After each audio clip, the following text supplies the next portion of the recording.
3절요. 그 음행의 진노의 포도주를 인하여 만국이 무너졌으며 또 땅의 왕들이 그로 더불어 음행하였으며 땅의 상무들도 그 사체의 세력을 인하여 치부하였도다. 자, 여러분, 적그리스도의 수도를 통해서 적그리스도는 온 세계를 지배했지 않습니까? 정치적으로, 경제적으로, 군사적으로, 산업적으로 구라파 연방이라는 거대한 세력의 중심인 적그리스도의 수도에서 만국을 다스렸습니다. 그러므로 음행의 진노의 포도주로 인하여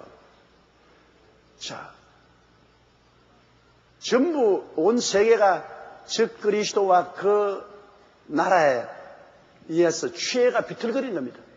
여러분, 술 취하면 비틀거리잖아요. 자기 정신 못 차리고 비틀거립니다. 온 세계가 구라파, 통합 구라파와 그 지도자인 적그리스도의 말에 취해가지고서 정신을 차리지 못해요. 그 사람이 하는 대로 그냥 비틀거립니다. 온 세계가 이 적그리스도의 우상숭배와 개인숭배에 취했습니다. 그래서 적그리스도를 신으로 섬기고 그를 경배하고 모든 경제제도가 다 666 숫자를 이마에 받거나 손에 받아가지고서 적그리스도의 표상을 받아가 그게 취했습니다. 그 음행에 하나님을 거역하고 우상을 섬기는 그 음행의 포도주에 취해 있어요. 그러니 때문에 이제는 그 주님이 오시면 그 666 숫자를 받은 만국을 다 멸하는 거예요. 적그리스도의 수를 받고 적그리스도를 신으로 경배하는 만국을 주님께서 다 멸하시는 것입니다. 땅의 왕들이 그로 더불어 음행하여, 땅의 왕들은 뭐 적그리스도와 음행하지. 음행이라는 것은 영적인 경배를 말하는 것인데 하나님 버리고 그를 신으로 다 경배했으니까 음행하며 땅의 상무들도 그 사체의 세력을 인하여 치부하였. 경제적으로 적그리스도의 그 666 숫자를 받지 않고는 장사도 못하고 직장도 못 구하는데요. 적그리스도의 그 음행에 동참하고 그리고 적그리스도를 통해서 그들은 기업 경영을 하고 사업을 해서 돈을 벌고 그러니까 뭐 전부 한마당이 되는 거예요. 그 아주 요 차이는 보면 그거 여러분 간단히 인터넷이라는 것은 뭐냐면 인터넷이라는 것은 온 세계 정보를 하나로 뭉친 것을 인터넷이라고 말합니다. 그러면 오늘날 우리가 여기도 인터넷을 통해서 온 세계 정보를 다 두들겨 들어가 볼 수 있어요. 미국, 구라파, 온 세계 모든 정보 시장을 다 뚫고 들어가 있어요. 그 네트워크를 통해서 다 연결이 되어 있습니다. 적그리스도 본부에서 시작한 그 거대한 컴퓨터를 통해서 온 세계는 신경망처럼 적그리스도의 정치, 경제, 교육, 문화, 군사, 산업에 다 연결되어 있어요. 여기서 그저 클릭하면 적그리스도의 모든 그게 다 나와요. 정치, 경제, 교육, 문화, 군사, 산업 할 일이 다 나오거든요. 그러니까 적그리스도와 이렇게 그냥 완전히 생활 전체가 연결이 되어서 돌아가는 거예요. 정치도, 장사도, 산업도, 군사도 다 같이. 그러므로 이 적그리스도의 영향력이 얼마나 큰지 모두 다 그 적그리스도의 음행의 포도주에 온 세계의 지도자들이 다 취하고 온 세계 사람이 다 취하고 그들은 모두 다 경제적인 숫자인 666 숫자 은행 거래도 전부 666으로 다 하고 장사 거래도 다 666으로 해가지고서 모두 다 적그리스도에 취했습니다. 그렇기 때문에 온 세계는 7년 환란 후 3년 반 이후로는 구제 불가능입니다. 완전히 망해요. 적그리스도가 지배하는 곳에는 마귀와 귀신들과 온갖 더러운 것이 완전히 점령해요. 그때는 이제 하늘나라엔 교회도 없잖아요. 교회도 7년 환란 전에 이미 다 들려 올라가 버렸어요. 온 세계는 이제는 마귀와 귀신들만 득실거려요. 거기에 견뎌낼 사람이 있어요. 오직 유대인만이 주님께서 페트라성으로 옮겨가지고서 후 3년 반, 한때, 두때, 반때 동안에 주님이 보호해 주셨어요. 나중에 주님이 임하여서 온 세상을 다 멸하고 난 다음 살아남은 자는 야곱의 후손인 한때 둘때 반때를 페트라성에서 보낸 유대인들밖에 없을 것입니다. 그게 이제 주님께서 야곱의 후손들에게 약속한 대로 천년 왕국을 주겠다고 약속한 대로 7년 동안 그들은 이 땅에서 번식을 죽지도 않고 7년 동안 번식을 하니까 여러분 이 세상의 인류가 대번에 꽉 들어차죠. 대번에 꽉 들어차죠.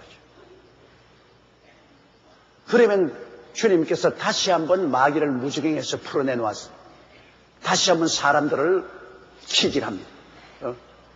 마귀도 없고 죄도 없이 7년 동안 자란 그 사람들이 진실로 주님 편에 설지 반대할지 그걸 다시 한번 마귀를 놓아서 키질을 합니다. 그러면 주님 편에 설 사람은 주님 편에 서고 주님 편에 안 설 사람은 주님을 반대할 때 하늘에서 불이 내려와서 주님 반대한 사람은 다 멸해버립니다. 그리고 하나님 백보자 심판을 베풀어서 주님께서는 물은 대서하고 창세어로 죽은 자들이 다 일어나서 그곳에서 생명책에 녹음되지 않은 사람은 주님께서 마귀와 그 사자를 위해서 예비한 불과 영으로 타는 못에 던져버립니다. 7년 후에 하나님은 신천신지 영원 무궁세계를 주님께서 만드셔서 우리 성도들이 주와 함께 이것을 상속으로 받아 영원히 살 것입니다. 지금 우리가 생각하면 꿈 같은 말 같지만은 우리가 사는 과학이 현실 꿈 같은 것이 다 이루어지잖아요. 옛날에 도저히 생각할 수 없던 것들이 요새는 과학이 그렇게 발달돼서 인간이 만드는 이 세계도 꿈 같은 것이 다 현실로 드러난다. 의지로울 정도로 현실로 드러난다. 그렇기 때문에 하나님이 만드는 새 하늘과 새 땅과 새 예루살렘을 이제는 꿈으로 생각하지 않아요. 왜냐하면 사람들도 지금 인공위성을 떼우는데 지금 우리 이 21세기 초 2010년 이내로 이 우주 공장을 만들어요. 지금 지구 위에 저 공중에 올라가서 저기다 공장을 만들어요. 우주 공장을 만들어서 거기에서 아주 지구 중력이 없는 데서 초정밀한 기계들이나 이런 생산품을 만들어서 비행기로 실어 나르고 이것도 우주 공장으로 올라가서 우주 공장에서 그러면 우주에 사람들이 거기에 우주로 나가는 정거장만이 아니라 공장도 지금 우주로 나가서 거기서 생산품을 만든다 하는데 그거 옛날에 여러분 그런 말하면 미친놈이지 정신 올바른 사람이 그거 믿겠습니까? 저 달처럼 공중에 올라가가지고 그 공장 세운다 공중에. 그러면 사람들이 인마 미쳐도 보통 미쳤지 않대 인마 그러겠는데 이제는 그게 정상적입니다. 그런데 하나님께서 공중에 새 예루살렘을 만들어서 우리를 데려간다. 그거 못 믿을 리가 어디 있어요?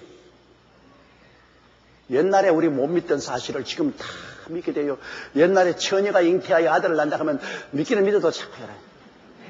우리가 예수를 믿고 나오면서도 아이고 그 말은 하나님이 안 했으면 좋겠다. 처녀가 어떻게 잉태하여 아들을 낳냐.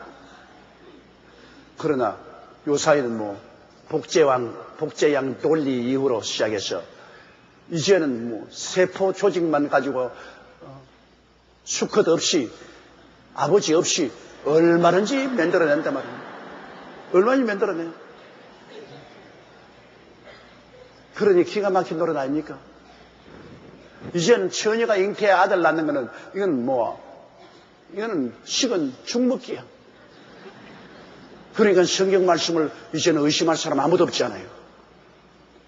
인류 과학도 지금 이처럼 눈부시게 발전해서 옛날에 도저히 불가능하다고 생각하는 것이 가능한 하물며 하나님께서 새 예루살렘의 하늘에서 내려와서 지구 위에 둥실 뜨게 만들어 거대한 새 예루살렘의 성도들이 주와 함께 들어가서 그곳에 거처를 섭니다.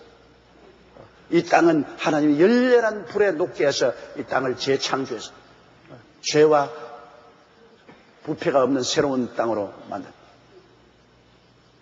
하늘도 공중에 저 별들의 세계인 이층천 저 마귀가 점령한 저걸 완전히 주님께서 청소해서 새롭게 새 하늘과 새 땅과 새 예루살렘 할렐루야. 모든 것이 새롭지. 그리고 기쁨이 충만한 곳이죠. 여러분 천당은 기쁨이 충만한 것이 천당인 것입니다. 기쁨이 없으면 황금 보석지 12진주문에 가도 아무 소용없어요. 초가상칸에 들어가도 기쁨이 충만하면 그게 행복한 것입니다. 하나님은 기쁨이십니다.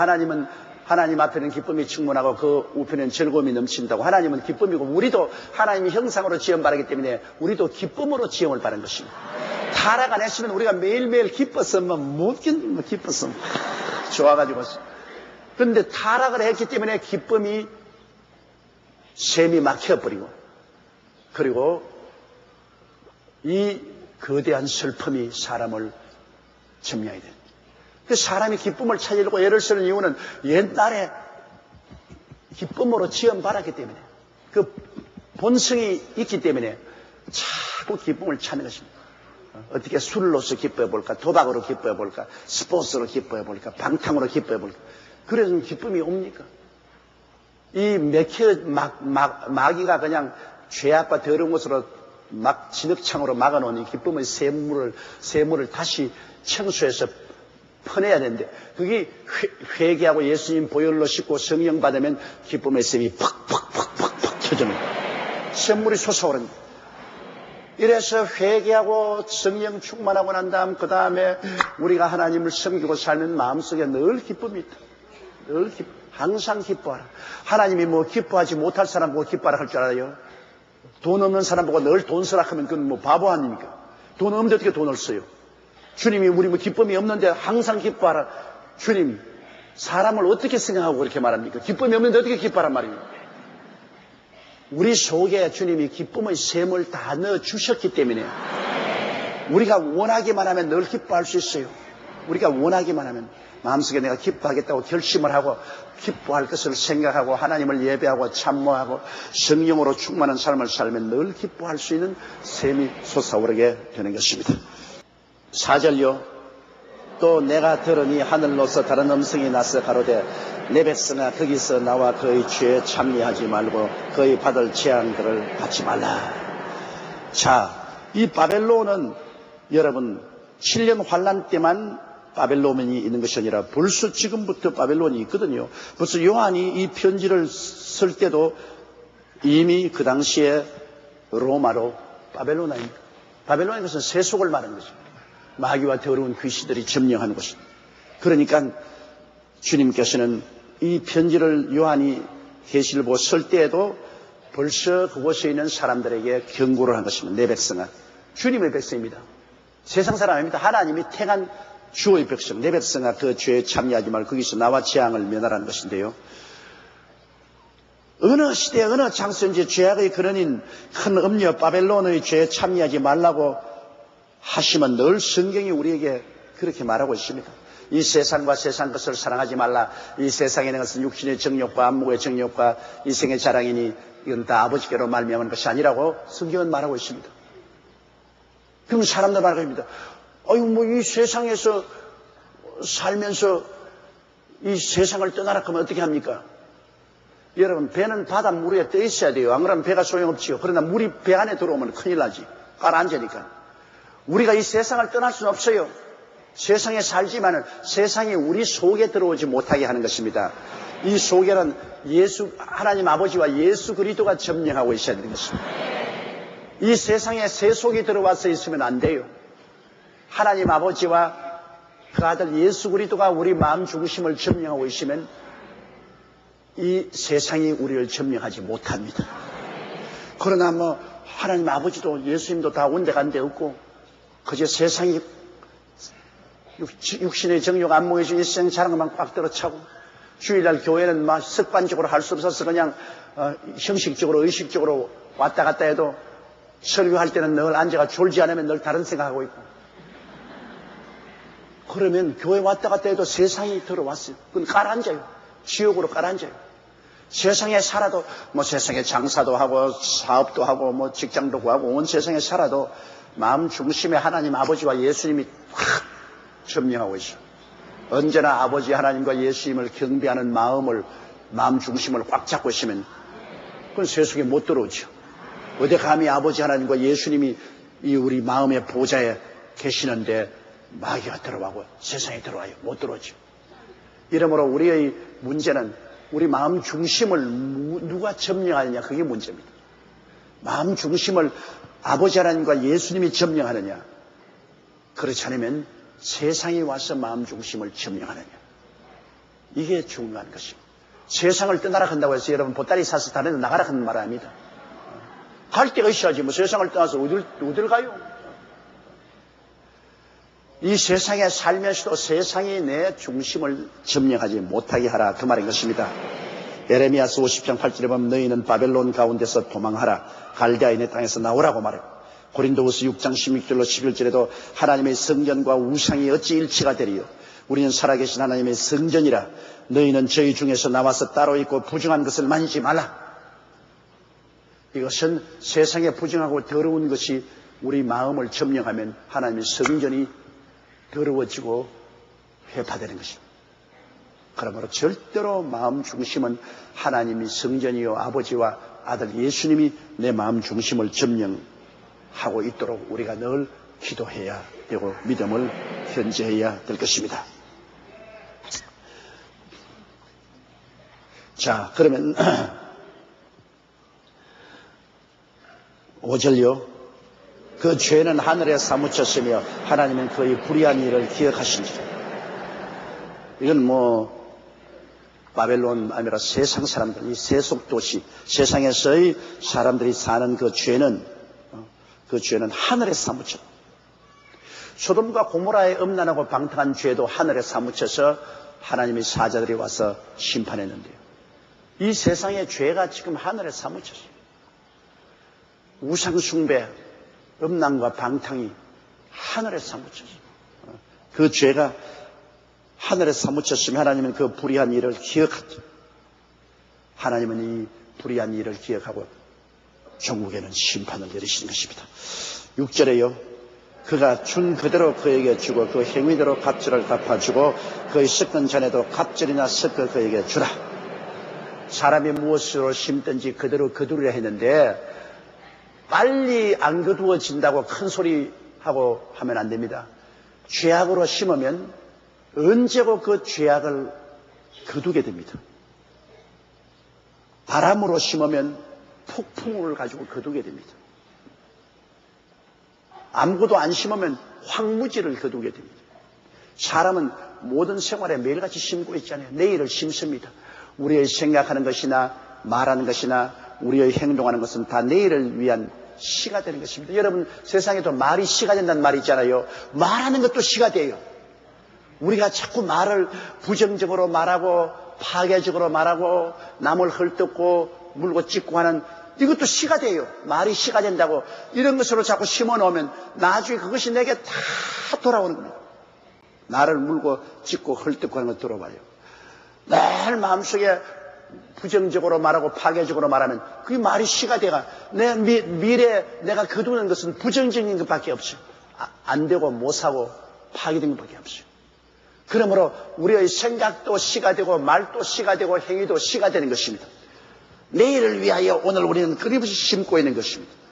우연히 내일이 다가온다고 해서 사주팔자나 보고 손금 봐주세요. 관상 봐주세요.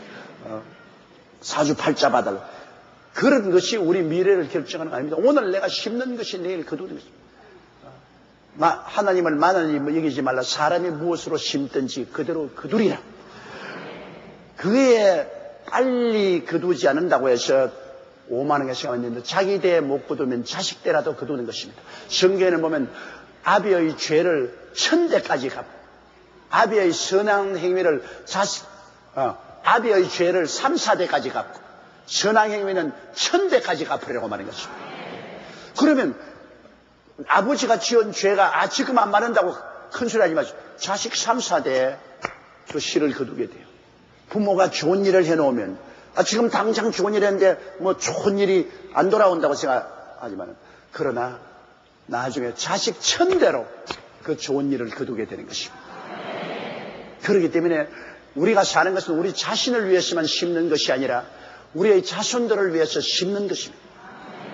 심는 것입니다. 이러므로 우리의 생각하는 것과 말하는 것과 행동하는 모든 것이 시가 된다는 것을 우리가 알아야 될 것입니다. 이러므로 6절에 보면 그가 준 대로 그에게 주고 그의 행위대로 갑절을 갚아주고 그의 섞은 잔에도 갑절이나 섞어 그에게 주라. 이것은 어느 심사 행동에서 그들이 심은 대로 갚아주라. 세상에 더러운 것과 악한 것과 추한 것과 살인과 방탕과 이 모든 것으로 심은 대로 갑절로 갚아주라. 가나안 전쟁 때 이스라엘이 와서 가나안 사람들이 우상을 섬기고 방탕한 그 죄대로 이스라엘을 통해서 심판했지 않습니까? 가나안의 7족속을 멸하는 심판을 내린 이처럼 하나님은 최후의 심판 때 하나님을 마늘에 여긴 모든 사람들은 무지무지한 심판을 받게 되는 것입니다. 7절요. 그 어떻게 자기를 영화롭게 하였으며 사치하였든지 그만큼 고난과 애통으로 갚아주라. 그가 마음에 말하기를 나는 여왕으로 앉은 자요 과부가 아니라 결단코 애통당하지 아니하리라 하니. 자, 이게 적그리스도가 살아온 방법입니다. 적그리스도와 그 나라 사람들이 자기를 영화롭게 했습니다. 하나님을 영화롭게 하지 아니하고 인본주의에 서서 인간을 영화롭게 하고 인간을 찬미하고 인간을 신격화하시. 그리고 사치하여 하나님께 드리지 아니하고 하나님을 승계하고 자기 혼자 호화사치하고 그렇게 한 만큼 고난과 애통으로 갚아주라. 그러면 지옥에 들어가면 지옥도 여러분 우목과 아랫목이 있습니다. 여러분 세상에서 많이 거역한 사람은 지옥도 뜨거운 심판을 받게, 세상에서 가볍게 타락한 사람은 지옥도 가볍게, 지옥은 보응을 받는 것입니다.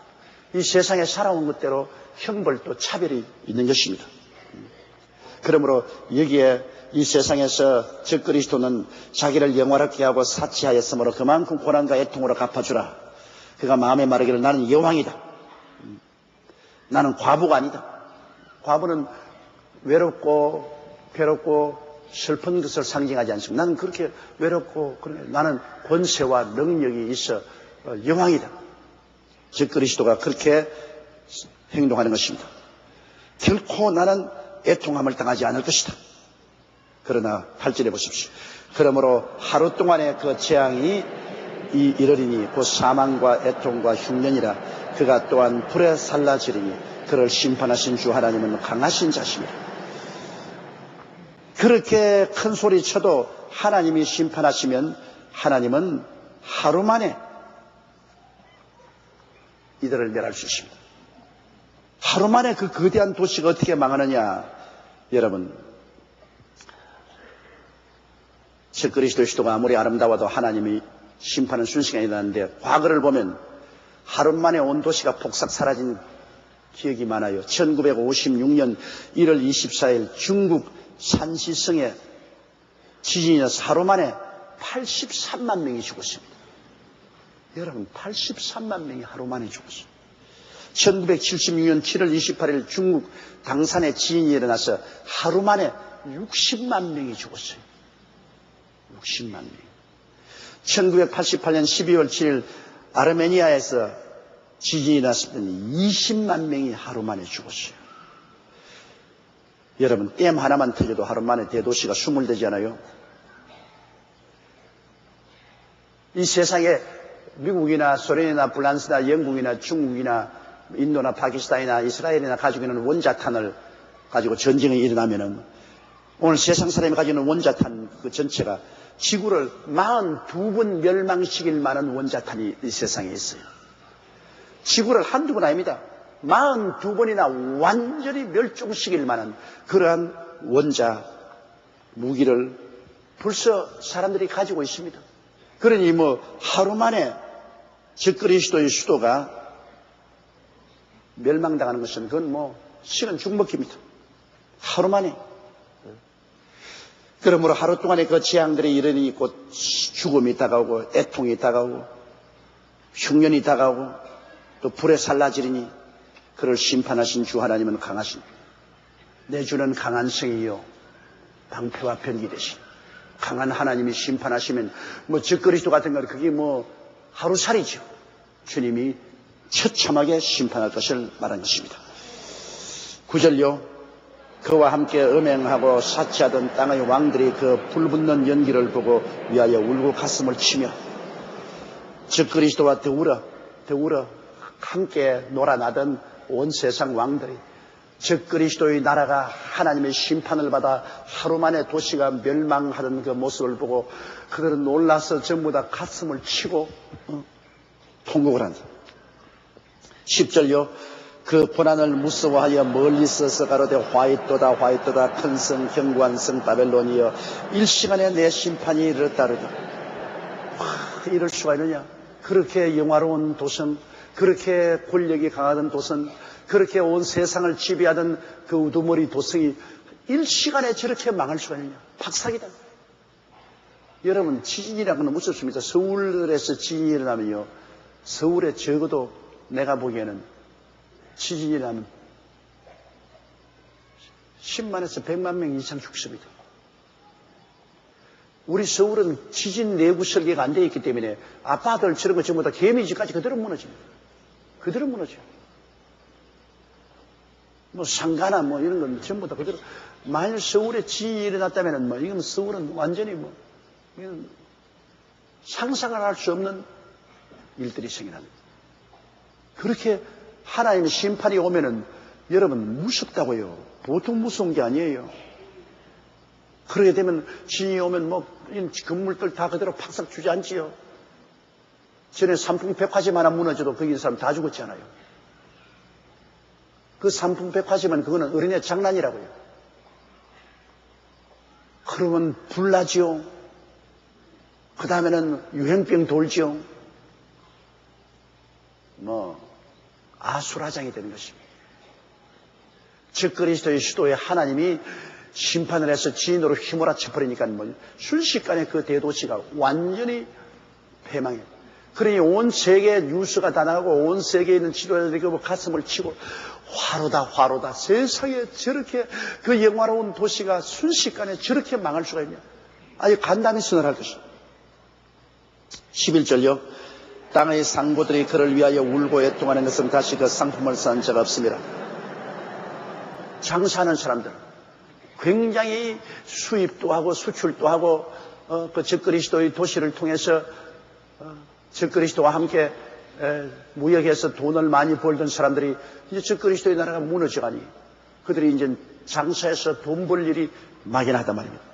여러분, 적그리스도가 구라파 통합을 할 때 경제적인 바벨론이 얼마나 큰지 압니까? 유럽 연방은 지금 현재 15나라가 유럽 연방이 됐어요.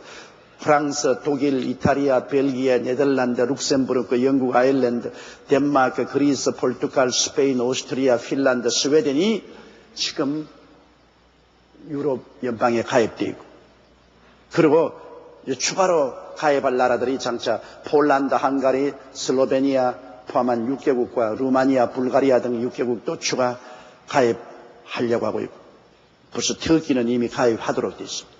그러면 EU는 28개국 인구 5억 명의 거대한 유럽입니다. 인구 5억, 28개국이야. 그 중에서 적그리스도를 적극적으로 밀고 적그리스도와 함께 손을 잡는 것은 10개국이 될 것입니다. 10개국이 될 것입니다. 그러나 그 주변 국가는 모두 합해서 28나라. 이 거대한 유럽, 그 경제력이란 어마어마합니다. 그 유럽, 통합 유럽하고 장사 안 하고는 먹고 살 수가 없어요. 우리나라에도 뭐 전자제품이나 가전제품 생산해서 그 나라에 수출하지 않고는 우리나라가 살아갈 수 없어요. 별도리 없이 뭐 적그리스도의 수도가 무너지고 적그리스도의 나라가 경제적으로 혼란에 빠지면 온 세계의 경제가 박살이 나는 것입니다. 정권시장의 정권이 그냥 완전히 땅에 떨어지고 온 상고들이 파탄을 가지게 될 것입니다.